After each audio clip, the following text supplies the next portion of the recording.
Yeah, I saw that. Like cut, bro. Like fucking. I don't know if you've seen like how they cut metal. Mm-hmm. They could do it with water, like hydrojet cutting, Yep. stuff like this was a clean cut. Mm-hmm. And people are now asking, how did this happen? Mm-hmm. Because to cut steel, it has to be at a certain temperature. Yeah. And that's just this is nothing that we're pulling out of our ass. This is cold-hearted facts. Mm-hmm. All the guys that forged metal in the show Forged in Fire, they can't touch those fucking. No. They can't build anything unless that metal is glowing hot. Yep. And people are going to come out and say, "Oh, it's because the jet fuel, and all this shit there." But naturally, when metal gets hot, it gets malleable, and malleable means it can bend or it gets soft, right? Yep. So naturally, you would see some, and there was videos of some of the steel foundation bent over. Yeah. But there's also some with its cut. Yeah. And the only thing, and I'm telling you right this, and this is only because of my personal experience in the military, that's done with explosives, bro. Yeah. Or shape charge. To where it hits so fast, so hot, and it slices it like butter, bro. Yep. So, also, when the videos of the towers coming down, there's been reports on numerous of videos of people claiming they're hearing explosions as they're coming down. Yep. So whenever I started looking at the videos, started digging into it, it reminds me of Vegas. I always got to refer to Vegas, bro. Yeah. I love Vegas. Everybody that knows me, I go to Vegas as much as I can. But what happens? One of my favorite movies of all time is Casino. And Robert De Niro's talking about how, they changed the Vegas scene because back when he was ran by mobsters, and now it's changed over to the conglomerates and business side. They were tearing down buildings. Well, everything's built around it, so it's called a controlled debt. Yep. And they have explosives set to collapse inside, and it's a controlled explosion that makes sure all the stuff is gonna capsize on itself. Yeah, not fly out. And not fly out and hurt other people or hurt other businesses. Because you'll sit there and see it's like boom, boom, boom, boom, boom, boom, boom. And you just see the inside of the building just boom, and it all comes down. Very similar on what happened on the towers. Yep. So when I started looking into it, I was like, man, I don't know, dude. What do you think? I mean, I saw those videos too where it just collapses on itself, man. And now, about the beams, dude. Yeah. Excuse me. You have to. There's a lot of jet fuel on the planes, from what I understand. Is there? That's what they say. I don't know. 'Cause that's another topic, man. That's another topic. So, I mean, you'd have to get that jet fuel basically to flood every floor, and I don't think there was that much on there. You'd have to get it to flood every floor to where metal doesn't soak. But you'd have to. I mean, it just doesn't make any sense. It don't. And to get the fuel there that fast, I mean, we've all seen, leaking fuel tanks. Yeah, some of them do, depending on the size of the hole or whatever. You can drain that shit pretty quick. Oh yeah. But I would imagine it wasn't like gushing out, 100 gallons a minute. Right. No. I'm sure it was a good trickle. I'm sure some of those people might have even been alive, man. Yeah. Especially the ones maybe towards the back or even the center. Yeah. Some of those people on the plane may have even been alive. Do we know there really was people on the planes? I don't know. Because there's a lot of shit going on about that. There's a lot, man. They were saying that before all this happened, that a lot of the planes made an unidentified landing. I don't know if you heard about that. I've heard something on it too. Like they made a real quick detour, and they told everybody to get off. Yeah. And they just connected. I'm pretty sure there was something about that.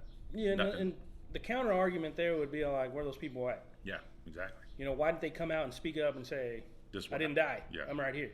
Well, because they got paid. Could have been actors.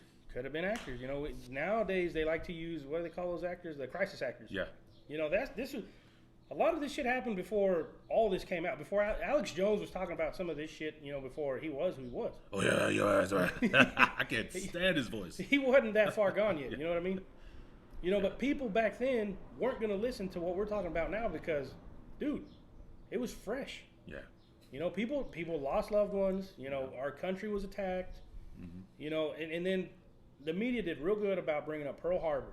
Oh, yeah. You know, oh, nothing had happened since Pearl Harbor. You know, and how we got attacked and blah, blah. What I did find weird right away whenever that happened, and I remember just thinking that to myself, how they were quick to find who did it, who to blame. Exactly. You know, that's when I was just like, damn, that was quick. Yeah. You know, because I think we found out, like sometime that afternoon? Yeah. You know, Yeah. I was like, holy and it had all their pictures. It had it all. But they did a good job about it because they said it was their flight records. But see, that's the thing. Their tickets and all that shit. That's what I'm getting at. And we've said it in many of our podcasts. They had the emotion of the American people, bro. Yep. So they knew, okay, we can put out, whatever we put out is going to be fucking gold. Mm-hmm. And everybody's going to bite on it. Yep. And we did. Yeah. We did. I say we because I was like, fuck. Yeah, you joined the military. Yeah. I mean, a lot of people joined the military. Yeah, that had a spike. You know, because of that. I was one myself, too. Yeah. You know, I was geared up. I was ready to sign up. I did sign up. I just couldn't pass the damn ASVAB test or whatever. But, Yeah. you know, they knew what to do, bro. Yeah. And then the crazy thing about it is the Middle East. The Middle East has been at war with itself for centuries. Yeah. Ha, jinx. So this was easy. We had already had conflict with them in the 90s. Yeah. You know. Bush Senior. Yeah. Again, there you go. You know.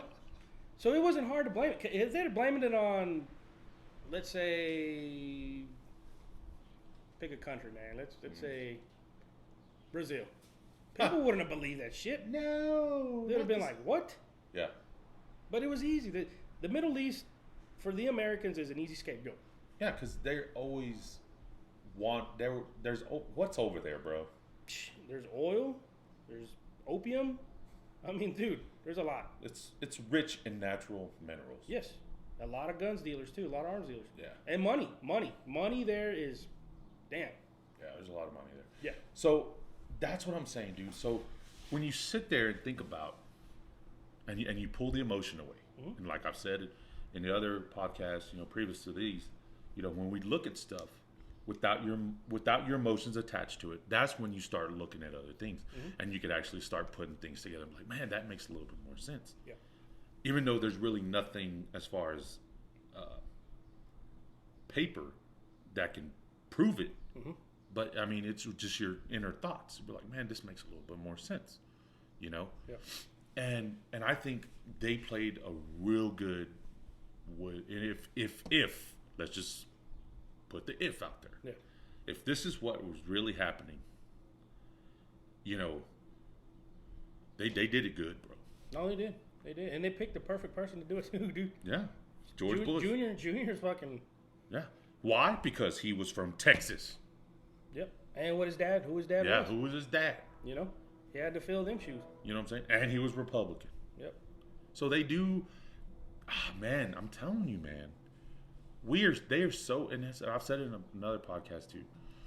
They're so ahead of us by years, bro. Oh, they're the government. They know exactly what to do. Yeah. How to do it, when to do it, and what type of person to do it to. Oh, and then, you know, something like that, something of that magnitude, isn't going to be hard to sell, man. No. Because look at the celebrities that got involved in this, man. Oh, bro. I'm going to go with one. I like the guy's music. You know, every now and then I'll still go back and listen to some of the old shit.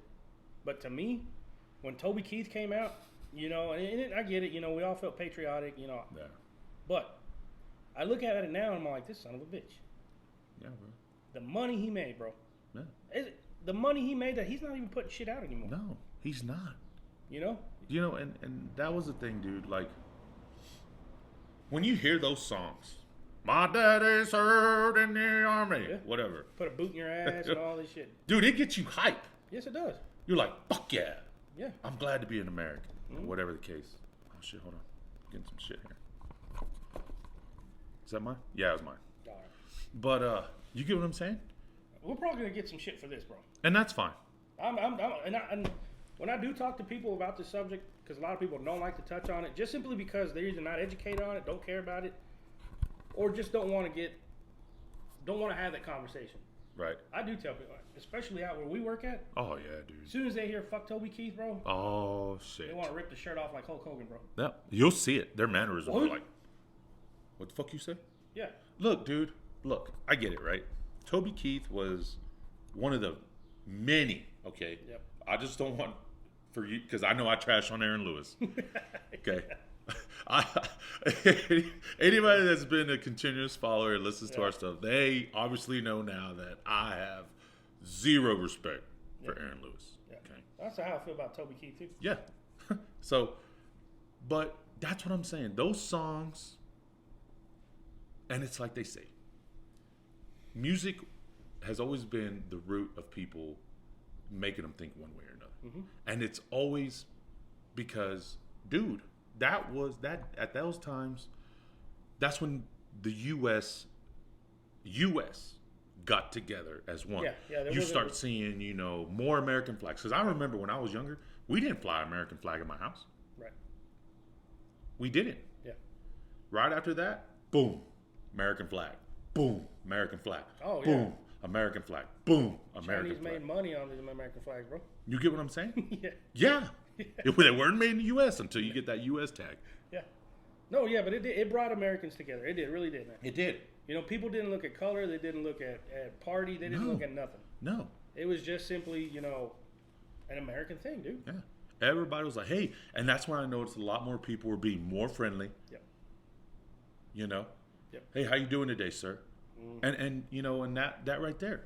But as far as Toby Keith, bro, I'm going to tell you something. When I was in Iraq, they said Toby Keith is coming. Mm-hmm. Because they would get guys for like USO shows. Oh, yeah, he played a lot of those all games. that shit, whatever.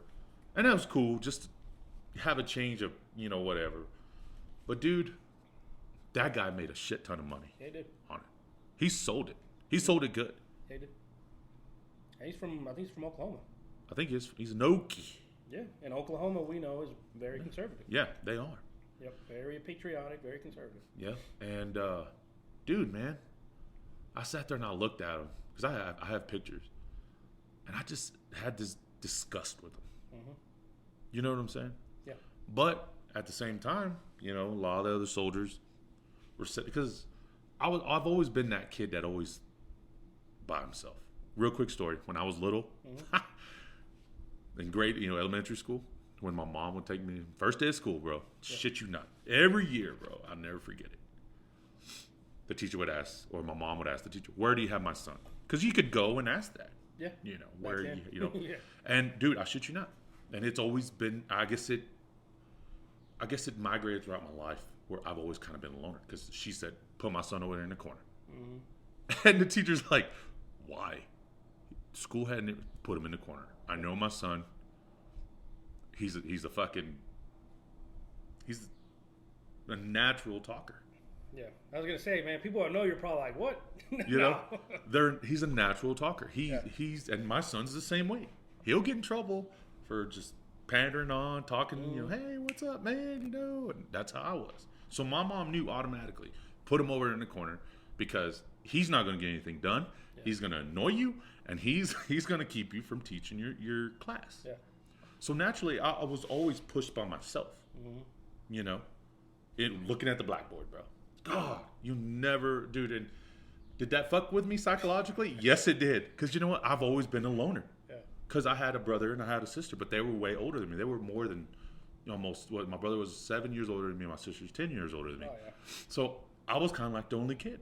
Mm-hmm. So whenever, that happened to me in elementary, being by myself all the time, fuck, I didn't need nobody. Yeah. I tell people sometimes just to be a egotistical dick, I'm a self-made man.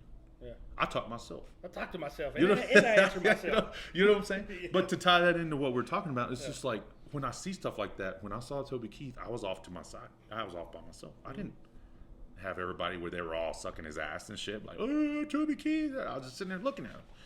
Because at that time, like in my previous podcast, I was telling you the story about talking to the interpreter. Mm-hmm. It made me open my eyes, man. Yeah. So that's why I was sitting there just kind of in the corner like, man, what the fuck are we doing here? Mm. So anyways, but yeah, Toby Keith, he made a lot of money off that shit just because he knew how to sell it. And it wasn't even him. He sang the fucking song. Other people wrote it for him. Oh yeah, and they were paying him to perform. Yeah. You know. And he wasn't the only one. No, there was others.